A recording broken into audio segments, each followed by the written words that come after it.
하나님 말씀 같이 읽도록 하겠습니다. 오늘 함께 나눌 하나님의 말씀은 구약성경 창세기 35장 1절부터 15절까지의 말씀, 우리 한 절씩 교독하고 마지막 절 함께 읽도록 하겠습니다. 제가 먼저 읽겠습니다. 하나님이 야곱에게 이르시되 일어나 베델로 올라가서 거기 거주하며 내가 내 형 에서의 낯을 피하여 도망하던 때에 내게 나타났던 하나님께 거기서 제단을 쌓으라 하신지라.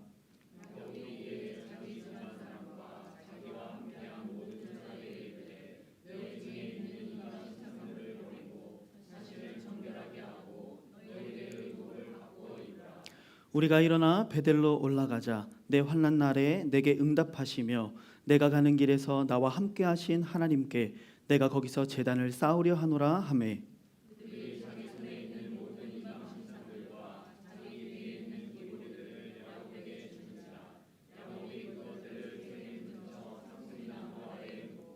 그들이 떠났으나 하나님이 그 사면 고울들로 크게 두려워하게 하셨으므로 야곱의 아들들을 추격하는 자가 없었더라.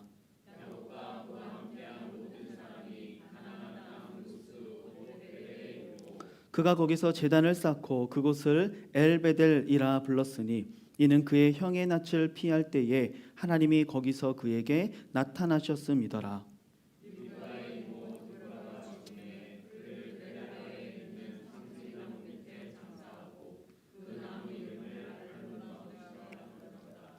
야곱이 밧단 아람에서 돌아오매 하나님이 다시 야곱에게 나타나사 그에게 복을 주시고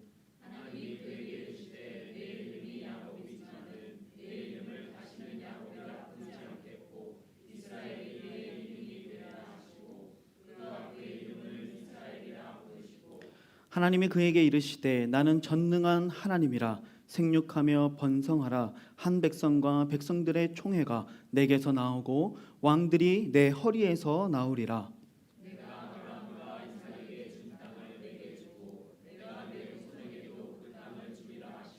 하나님이 그와 말씀하시던 곳에서 그를 떠나 올라가시는지라.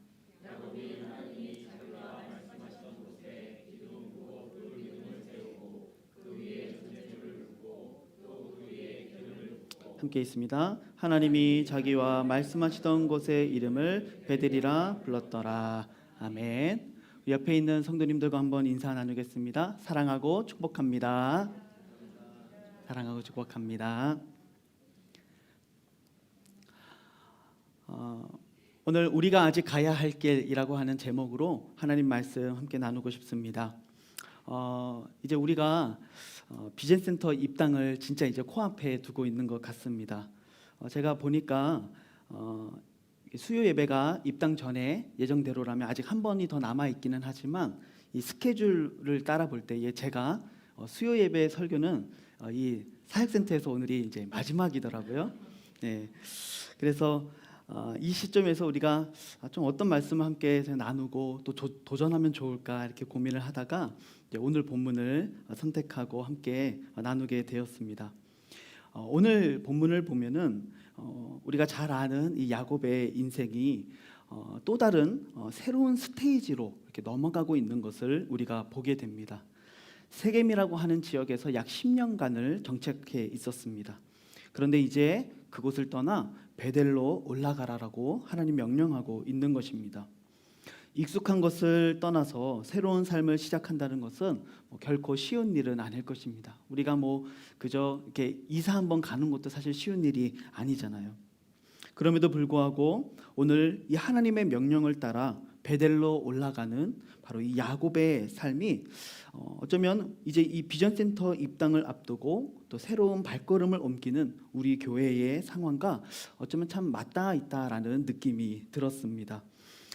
그래서 우리 교회 가운데 앞으로 펼쳐지게 될 그 새로운 페이지를 우리가 준비하면서 오늘 말씀을 통해 우리가 우리 자신을 한번 다시 되돌아보고 이제는 우리가 더욱더 무엇을 위해 헌신하며 우리에게 남겨진 그 걸어갈 길이 무엇인가를 다시 한번 생각해보는 그런 은혜가 있기를 주님의 이름으로 축복합니다. 오늘 본문 1절을 보니까 하나님이 야곱에게 이렇게 명령하십니다.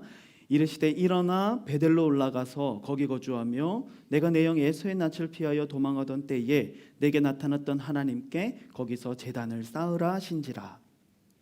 야곱을 향해 하나님께서요 베델로 올라가라라고 하는 명령을 주세요. 그런데 이 짧은 한 절의 이 명령 속에 네 개의 명령문이 이루어져 등장하고 있습니다. 찾아볼까요? 일어나 올라가서 거주하며 제단을 쌓으라. 이 네 개의 명령문이 계속 쏟아지듯이 이 한 절에 등장하고 있는 것이죠. 마치 하나님이 지금 굉장히 꼭 다급하신 것 같은 느낌마저 들기도 합니다. 이토록 야곱이 지금 베델로 속히 올라가야 할 이유가 무엇일까? 크게 두 가지 면에서 생각을 해볼 수가 있는데요. 첫 번째는 오늘 본문 바로 앞장에 야곱이 어떤 일을 당하냐면 그 사랑하는 딸 디나가 그 땅의 추장인 세겜에게 강간을 당하게 되는 사건이 발생하게 됩니다. 그리고 이 사건 때문에 그 오라비인 시므온과 레위가 이 사건을 빌미로 세겜과 그리고 그들에게 속한 성읍의 모든 남성들 그리고 그들을 다 죽이죠. 그리고 그들의 성읍을 노략질하고 그들의 자녀들과 아내들을 사로잡아가는 이런 어찌 보면 피해 복수를 이 시므온과 레위가 하게 되죠. 더군다나 그들의 방법은요 굉장히 야비하고 심지어 불경건하기까지 했어요. 우리가 잘 알듯이 이 하나님과의 언약의 증표인 할례를 그들에게 받게 하죠. 이방인들에게 우리 누이를 줄 수 없다. 그래서 할례를 받게 하고 그들이 아직 아파하고 있을 때에 들어가서 칼로 그들을 잔인하게 죽이게 되는 것이죠. 그래서 여러분 이 일 때문에 야곱이 지금요 엄청난 위험 가운데 놓이게 된 거예요. 34장 30절에 보면은 야곱이 이렇게 이야기합니다.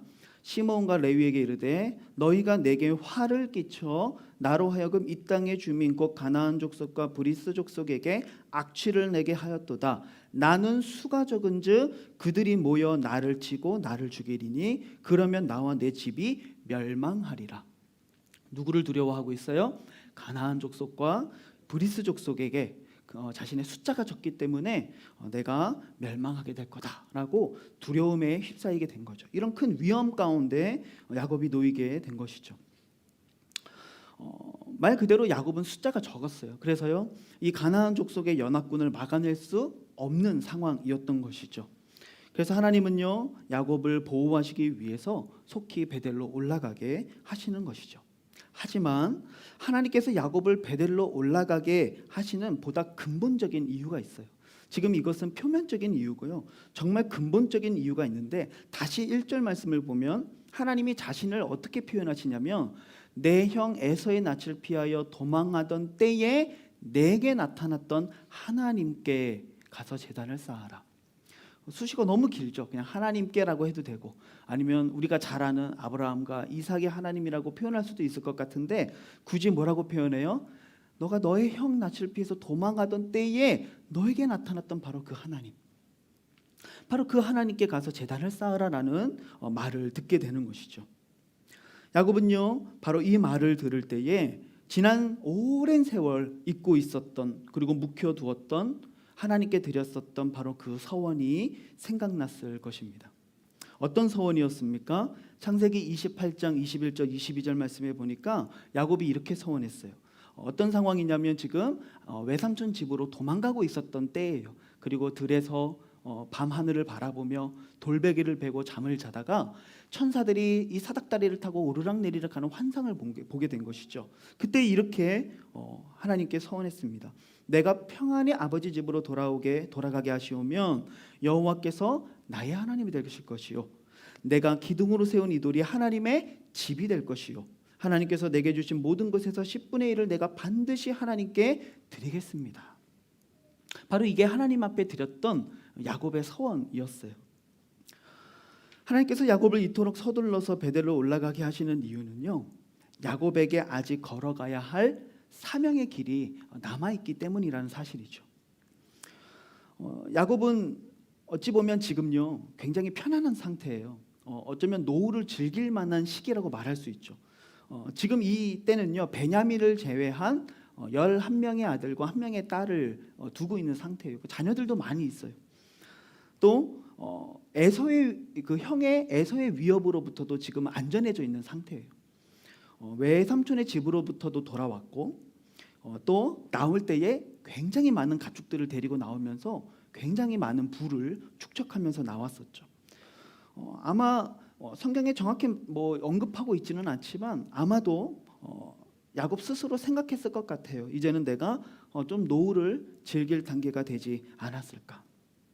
그래서 그는 하나님을 향한 그 서원을 잊어버린 채 그저 세겜에 머물러 있었던 것이죠.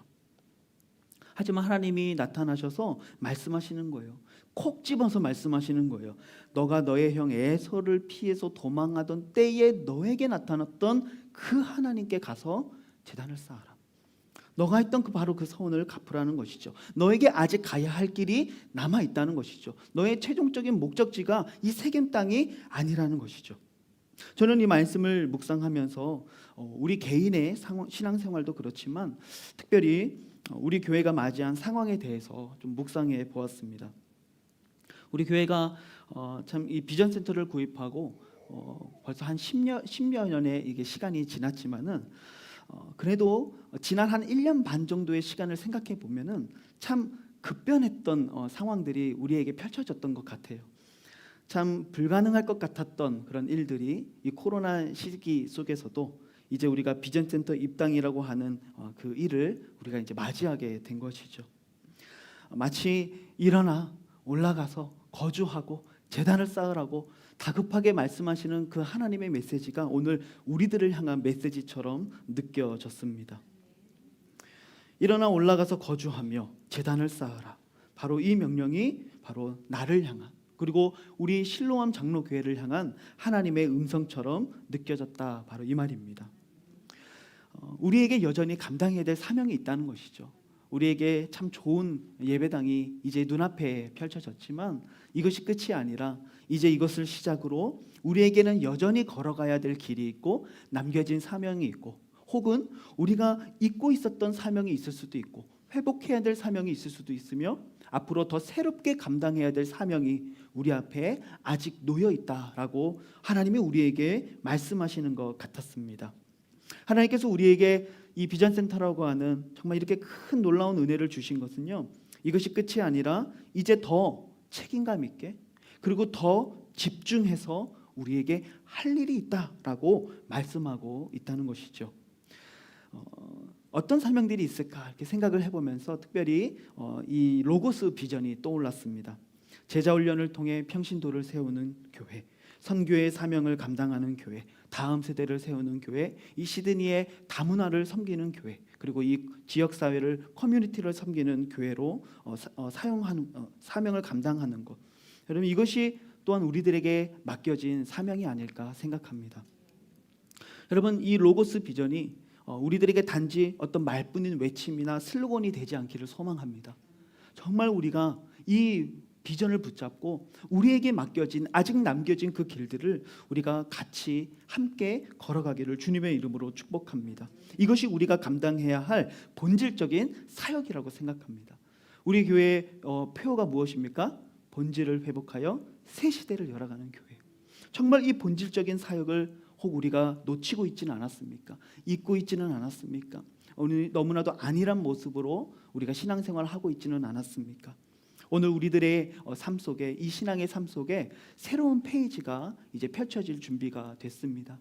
이 앞에 우리가 다시 한번 마음을 함께 모으고 결단하는 시간이 됐으면 좋겠습니다. 하나님, 우리가 다시 한번 우리에게 주신 그 사명의 길을 걸어갈 수 있도록 새 힘을 주시고 하나된 마음을 우리 가운데 허락해 주십시오. 그렇게 기도하는 이 저녁의 시간이 되시기를 주님의 이름으로 축복합니다. 이렇게 하나님의 명령이 떨어지자마자 야곱은요, 자신이 잊고 있었던 그리고 미뤄두었던 하나님을 향한 그 서원을 바로 순종하면서 이행하기 시작합니다. 본문 2절과 3절 말씀에 보니까 야곱이 이렇게 얘기합니다. 자기 집안 사람과 자기와 함께한 모든 자에게 이르되 너희 중에 있는 이방 신상들을 버리고 자신을 정결하게 하고 너희들의 의복을 바꾸어 입으라. 우리가 일어나 베델로 올라가자. 내가 환난 날에 내게 응답하시며 내가 가는 길에서 나와 함께 하신 하나님께 내가 거기서 제단을 쌓으려 하노라. 여러분 이렇게 야곱이 고백하고 있습니다. 곧바로 순종하는 것이지요. 하나님 앞에 드렸던 그 서원, 하나님께서 여호와께서 나의 하나님이 되실 것입니다라는 이 고백을 곧바로 이행하기 시작합니다. 나의 진정한 주인, 나의 진정한 하나님을 이제 여호와 하나님이라고 고백하고 있는 것이죠. 그래서 야곱이 무엇을 합니까? 첫 번째로 모든 가족들에게 이방 신상을 버리라고 이야기합니다. 가나안 땅에 살면서 그들이 가지고 있었던 그 이방인들로부터 받게 되었던, 또 어떤 때로는 전리품을 얻게 되었던 그 모든 이방 신상들, 그리고 그들의 문화 속에서 있었던 그 모든 장신구들, 여러분 이런 것들을 다 버려라라고 명령합니다. 그리고 4절 말씀해 보니까요, 자기 손에 있는 모든 이방 신사들과 자기 귀에 있는 귀고리들을 야곱에게 주는지라. 야곱이 그것들을 세겜 근처 상수리 나무 아래에 묻었다라고 이야기합니다. 야곱은요, 가족들이 이제 다 내놓았던 그 이방 신상들, 그 모든 그 더러운 이방의 문화들 가운데 했었던 모든 장신구들, 그것들을 다 모아서 어떻게 합니까? 나무 아래에 묻어버려요. 여기서 이 묻는다라고 하는 이 히브리 동사가요, 그저 땅에다가 묻는다라는 의미의 동사가 쓰이지 않고 어떤 의미가 쓰였냐면 마치 쓰레기를 폐기하듯이, 매립시켜 버리듯이 이제는 어느 누구도 그것을 찾지 못하고 나조차도 그것을 찾을 수 없도록 그저 묻어버리는, 완전히 버려버리는 그런 의미가 가지고 있는 동사가 여기에 쓰였어요. 그러니까 이 야곱이 땅에다 묻었다라는 이 의미는 단지 잠깐 묻어놨다가 다시 얻기 위해서가 아니라 이것으로부터 이제는 완전히 나는 상관이 없다, 나는 이것으로부터 완전히 끊어졌다라는 것을 이 땅에다 묻는 행위로서 그 믿음을 표현하고 있는 것이죠. 이같이 땅에 묻는 행위는 죽음이나 또는 완전한 소멸을 의미하기도 했습니다. 그래서 우상 숭배와 나는 이제 더 이상 아무 상관없다, 아무 관계가 없다라는 것을 나타내고 있는 것이죠. 또한 야곱은 집안 모든 사람에게 자신을 정결하게 하라고 이야기합니다. 어떤 방식으로 정결하게 했는가 성경이 말하고 있지는 않지만 생각해 보건대 목욕을 했을 수도 있고 의복을 빨았을 수도 있고 어떠한 정결 의식을 행했을 것입니다. 중요한 것은 그들이 어떻게 했느냐가 아니라 그들이 스스로를 어떻게 했다는 거예요? 정결하게 했다라는 것이 포인트죠. 하나님으로부터 죄로부터 돌이키고 자신의 더러움을 하나님 앞에 정결하게 하는 의식을 가졌다라는 것이죠. 또한 세 번째로 야곱은요, 의복을 바꾸어 입으라 이렇게 명령합니다. 이전에 입고 있었던 옛날의 의복들, 더러워진 의복들, 옛 습관에 물들었던 의복을 벗어버리고 이제 하나님의 백성에 걸맞는 깨끗한 새 옷으로 갈아입고 올라가라는 것이죠. 누구라도 우리를 볼 때에 저 사람들이 새로운 결단과 각오를 가지고 살아가는구나를 알아갈 수 있도록 깨끗하고 아름다운 새 의복을 입는 것이죠. 여러분, 우리 그리스도인으로서의 삶도 저는 마찬가지라고 생각합니다. 참된 사명의 시작, 정말 하나님 앞에 귀한 사명을 감당하는 진정한 삶은요, 우리 자신을 하나님께로 돌이키는 것에서부터 시작하는 것이죠. 우리가 특별히 새벽마다 이 출애굽기 말씀을 묵상하고 있습니다. 아까 우리 집사님께서 참 기도를 통해 이 출애굽기 말씀을 잘 묵상해 주셨는데, 이 모세가 바로에게 반복적으로 선포하고 있는 말씀이 있습니다. 하나님이 모세를 통해 반복적으로 선포하시는 말씀, 그게 뭐냐? 내 백성을 보내라, 그들이 나를 섬길 것이니라. 이것이 하나님이 이스라엘 백성을 애굽에서 가나안 땅으로 옮기시는 가장 궁극적인 목적입니다. 무엇 때문에요? 나를 섬기기 위해서. 이제 더 이상 바로가 아니라, 이제 더 이상 이 세상이 아니라, 이제 더 이상 돈이 아니라 바로 하나님을 섬기게 하시기 위해서 이스라엘 백성들을 애굽에서 가나안 땅으로 옮기시고 계시는 것이죠. 오늘 우리들에게 말씀하고 계신 것 같습니다. 오늘 우리들이 버려야 할 우상은 과연 무엇인가? 내가 가장 소중하게 여겨서 여전히 버리지 못하고 있는 것들은 무엇인가? 그것들을 한번 생각해 보았으면 좋겠습니다. 하나님 앞에 도저히 버리지 못하는 죄의 습관들이 무엇인가? 하나님 앞에 내려놓지 못하고 여전히 순종하지 못하고 있는 이런 죄악들이 무엇인가? 우리 자신을 돌아보시기를 소망합니다. 여러분, 이 야곱이 우상을 다 내놓으라고 이야기했을 때요, 라헬은요 아마도 이때에 자기 아버지의 집에서 나올 때에 훔쳤던 그 드라빔을 아마 이때 내놓았지 않을까? 우리가 이렇게 합리적으로 상상해 볼 수 있겠죠.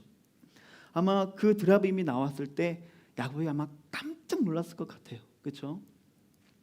근데 그렇게 아버지에게서 훔쳤던 그 드라빈, 이미 약 10년이나 지난 그 묵혀왔고 버리지 못했던 그 우상이 오늘 라헬뿐만이 아니라 혹 우리들에게도 있지 않은가, 우리 자신을 한번 돌아보기를 소망합니다. 무엇이 우상입니까? 하나님보다 더 사랑하는 것, 하나님 말보다 더 그것을 따르게 만드는 것, 나의 관심과 집중을 빼앗는 것, 여러분 그것이 다 우상이지 않습니까? 돈이 될 수도 있고, 어떤 관계가 될 수도 있고, 내 건강이 될 수도 있고, 내 꿈이 될 수도 있고, 심지어 우리 자녀나 우리 배우자나 우리 부모가 그러한 우상이 될 수도 있는 것이겠죠. 하나님 앞에 버리지 못했던, 묵혀봤던 그 모든 우상들, 우리의 마음을 빼앗았던 그 모든 우상들을 이 시간 하나님 앞에 다 버리시기를 주님의 이름으로 축복합니다. 그리고 하나님 앞에 정결한 자녀로, 거룩하고 깨끗한 순결한 자녀로 주님 앞에 서시기를 주님의 이름으로 축복합니다. 그리고 의복을 바꾸어 입어야 합니다. 이 에베소서 4장 말씀에는 이렇게 표현하고 있습니다. 너희는 유혹의 욕심을 따라 썩어져가는 구습을 따르는 옛사람을 벗어버리고 오직 너희의 심령이 새롭게 되어 하나님을 따라 의와 진리의 거룩함으로 지으심을 받은 새 사람을 입으라. 무엇을 벗어야 됩니까? 옛사람을 벗어야 돼요. 무엇을 입어야 됩니까? 새 사람을 입어야 됩니다. 우리가 벗어야 될 옛사람은 유혹의 욕심을 따라 썩어져가는 구습을 따르는 옛사람입니다. 하지만 우리가 입어야 될 새 사람은 의와 진리의 거룩함으로 지으심을 받은 새 사람을 입어야 되는 것이죠. 우리의 삶을 바꾸어야 됩니다. 더 이상 어둠에 속한 자가 아니라 빛의 자녀로서의 삶으로 바꾸어야 되는 것이죠. 오늘 우리 안에 있었던 묵혀두었던 우상을 버리시고 정결하게 우리 자신을 하나님 앞에 다시 한번 새롭게 하시며 새 사람을 입고, 그래서 믿음의 결단으로 주님이 명령하신 그 베델로 올라가는 귀한 믿음의 결단이 있기를 주님의 이름으로 축복합니다. 저는 그런 이 말씀을 준비하며 그런 소망을 그래서 품어 보았습니다.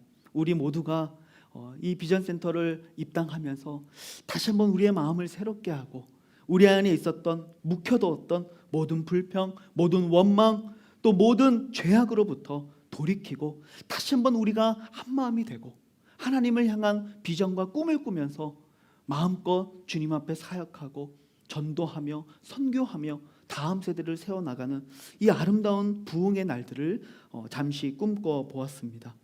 우리가 이 꿈을 함께 꾸었으면 좋겠고요, 함께 이 길들을 같이 걸어갔으면 좋겠습니다. 우리가 하나님의 명령에 대해서 생각해 보았고, 그리고 그 명령에 대해서 순종하는 야곱의 순종을 생각해 보았습니다. 그리고 우리가 성경을 통해 늘 알 수 있듯이 하나님의 역사는 언제나 명령과 순종 이후에는 항상 무엇이 이어집니까? 하나님의 축복이 이어진다는 것을 우리가 보게 됩니다. 이 믿음의 발걸음을 내딛고 베델로 올라가는 야곱에게 하나님이 주시는 참 놀라운 은혜들이 오늘 본문에 기록되어 있습니다. 먼저는 5절과 6절 말씀을 보니까 이렇게 말씀합니다. 하나님이 그 사명 고울들로 크게 두려워하게 하셨으므로 야곱의 아들들을 추격하는 자가 없었더라. 야곱과 그와 함께한 모든 사람이 가나안 땅 곧 루스 곧 베델에 이르렀다라고 이야기합니다. 분명히 야곱은 위험한 상황이었어요. 왜냐하면 이 시므온과 레위 때문에 주변 이웃국들이 지금 굉장히 화가 많이 났거든요. 자칫하면 몰살당할 수도 있는 위험에 처해 있었던 것이죠. 하지만 하나님은요, 야곱의 가족을 베델까지 안전하게 도착하게 하시는 그 은혜를 허락해 주시는 것을 보게 됩니다. 왜냐하면요, 베델로 올라가라라고 명령하신 분이 누구예요? 하나님이시잖아요. 그러니까 하나님이 명령하셨기에 그 일을 이루실 때까지 야곱을 지키시는 분도 어떤 분이실까요? 하나님이신 것이죠. 하나님께서는 그 누구도 야곱 일행의 뒤를 쫓지 못하도록 두려움으로 그 지역 사람들에게 임하세요. 그래서요, 우리가 처음에 살펴보았던 것처럼 세겜 사람들에 대한 그 야곱의 두려움, 그 내가 멸망할지도 몰라라고 말했던 그 야곱의 두려움이 이제는 야곱의 하나님에 대한 세겜 사람들의 두려움으로 바뀌는 그 반전이 일어나게 된 것이죠. 이것을 통해 하나님은요, 바로 야곱과 우리들에게 오늘 분명하게 말씀하고 계세요. 우리가 일어나 올라가며 거주하며 제단을 쌓는 그 새로운 사명의 길로 걸어갈 때에 수많은 도전과 또 수많은 방해들이 분명히 있겠지만 하나님은 우리를 지키시고 보호해 주신다라는 분명한 약속을 오늘 말씀을 통해 우리들에게 주고 계십니다. 우리가 두려워해야 할 존재는 세상이 아니라 도리어 세상을 떨게 하는 하나님이라는 사실을 우리들에게 말씀하고 있는 것이죠. 그래서 하나님의 말씀을 따르고 순종하며 나아갈 때 하나님께서 우리를 모든 대적들로부터 지키시고 보호하신다라는 그 약속을 오늘 우리들 가운데 주고 있는 것입니다. 또한 오늘 본문 9절부터 쭉 이어지는 말씀들을 이제 보게 되어지면 하나님이 야곱에게 나타나세요. 그리고 이제 아브라함에게 주셨던 그 언약을 그대로 야곱에게 갱신하여 주심으로써 이 야곱이 아브라함의 이 축복의 계승자라는 사실을 분명하게 보여주십니다.